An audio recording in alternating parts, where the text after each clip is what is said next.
जय मिथिला जय मैथिली। हम आरती मिश्रा समस्त मिथिलावासी के गोर लागै छी। हमर जितियावला ब्लॉगमे अहाँ सबके बहुत बहुत स्वागत यऽ।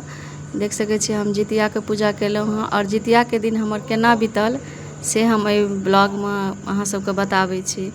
पूजा पाठ केलाके बाद एकदम शरीर तऽ लगै छलै जेना बहुत कमजोर लगै छलै, तऽ हम खाना नहि बना पेलहुँ।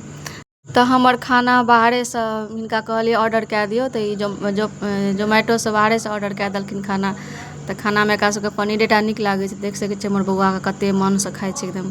तऽ रोटी और पनीर और दालि और सलाद तलाद छलै, चटनी तटनी छलै और चावल कनि बुच्ची घरमे बनेलक अपनेसँ। तऽ देख सकै छी तऽ ई बाहरेसँ खाना मँगेलक और तीनू सौम्याके पप्पा, सौम्या और बौआ तीनू गोटा अपन खेलक। हम तऽ किछु करैके लायक छलहुँ नहि, हम अपन सुतल छलहुँ। तऽ एकरा सबके पुछलिए खाना बड़ नीक छौ, तऽ हाँ ठीक छै मगर घर एहन नहीं छै। तऽ बौआ हमरा कहै छलै हमरा खाना बना, पनीरके सब्जी बना दे। तऽ हम नहीं बनैबतियै, प्याज त्याज नहीं कटतियै, तऽ हम कहलिए कि जे नहीं हेतौ हमरा बुते बनायल। तऽ देख सकै छियै ई अपन दुनू गोटा खा रहल यऽ, एकर पप्पा बादमे खेलखिन खाना। बुच्ची अपन फोटोके अथी कए देने यऽ, मुँह झाँपि लेने यऽ, मम्मी हमर फोटो नहीं ले, तू खाना खाइ छी हमर फोटो नहीं ले। तऽ कहलिए नहीं लए लै छियै, देखा देबै सबके जे हम खाना नहीं बना पेलहुँ। तऽ देख सकै छियै तऽ खाना खाइए सब। फेर हमर जेना तेना राति कटि गेलै, मगर हमरा पैरमे बहुत दर्द करै छलै। प्यास तऽ नहीं लागल मगर पैरमे बहुत दर्द करै छलै, मगर तैयो भगवान पार लगेलखिन। ई हम भोरमे फेर उठलहुँ 5 बजे, नहा धोइ कऽ पूजा पाठ केलहुँ। एकरा दुनूके इसकुलो जेबाक रहै, बुच्चियोके एग्जाम छलै और बौओके एग्जाम छलै, तऽ हम जल्दी जल्दी कए लेलहुँ। 6:30 बजे तक हम पूजा कए लेने छलहुँ। ई 7 बजेके टाइम छियै। तखन हम प्रसाद उसरगलियै, गाँव फोन केलियै तऽ कहलखिन हाँ उसरगू प्रसाद। तऽ प्रसाद उसरगलहुँ, एकरा सबके प्रसाद दए कऽ और फेर दुनू इसकुल अपन चलि गेल। तकर बाद हम अपन पारण केलहुँ। हम तऽ 8 बजे करीबमे पारण केलहुँ, एकरा सबके इसकुल भेज कऽ तखन हम पारण केलहुँ। देख सकै छियै हम प्रसाद उसरगै छियै, बुच्ची हमर फोटो शूट कऽ रहल छै। बुच्ची तैयार भऽ गेल रहै, तऽ एकरा सबके कहलिए नहा सुना ले जल्दी, किया तऽ डाली उघरबाक छलै, मतलब हमरा उघारि कऽ हमरा दैतै तखने हम प्रसाद उसरगतियै। तऽ बौआ बुच्ची नहा सुना कऽ डाली उघारलक और हमरा हाथके देलक। तऽ फेर हम प्रसाद एकरा सबके देलियै सबके।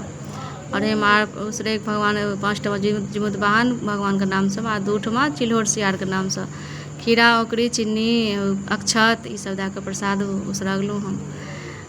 जेना तेना पार लागि गेल, मगर एहिबेर 2 साँझ रहै तऽ ओतेक नहीं हम असर केलक, मगर हमरा कनि ज़्यादा पैर दर्द करै छलै। मगर तैयो अपन पार लागि गेल हमरा। तऽ देख सकै छियै जेना एना जितियाके दिन हमर बीतल पूरा। काल्हिसँ लए कऽ आइ तक पूरा जितियाके दिन एना हमर बीतल, जेना तेना पार लागि गेल। हम अहूँ सबके लेल कामना करै छी सबके स्वस्थ राखैत भगवान, मस्त राखैत, खुश राखैत। अहूँ सब हमरा लेल कामना करू जे हमहूँ खुश रही, स्वस्थ रही, मस्त रही और परिवार हमर खुशहाल रह। तऽ एना हमर पूजा पाठ भऽ गेल। फेर हम पूजा पाठ केलाके बाद बौआ बुच्ची इसकुल चलि गेल। तकर बाद फेर हम खाना बनेलहुँ। ब्राह्मण छथिन, अपने मिथिलाञ्चलेके छथिन, तऽ हुनका बौआके हम नोत देने रहियै, तऽ ओ ब्राह्मण एलखिन तऽ हम बनेलहुँ। ब्राह्मण लए भात दालि और डालना, जेना भोजमे डालना बनैए, आलू परवल कदीमा केला ई सब दए कऽ सब्जी बनेलहुँ, मटर ई सब दए कऽ सब्जी बनेलहुँ, दालि बनेलहुँ, चावल पापड़ तिलकोर तरल, आलू तरल, जे सब तरुआ होइए से सब। फेर अपना ब्राह्मण जहन खेलखिन तहन ई हमर खाना छै, तऽ देख सकै छियै। फेर हमर ई खाना खेलहुँ हम। तऽ अहाँ सबके केहन लागल से बतायब। जय मिथिला जय मैथिली, प्रणाम।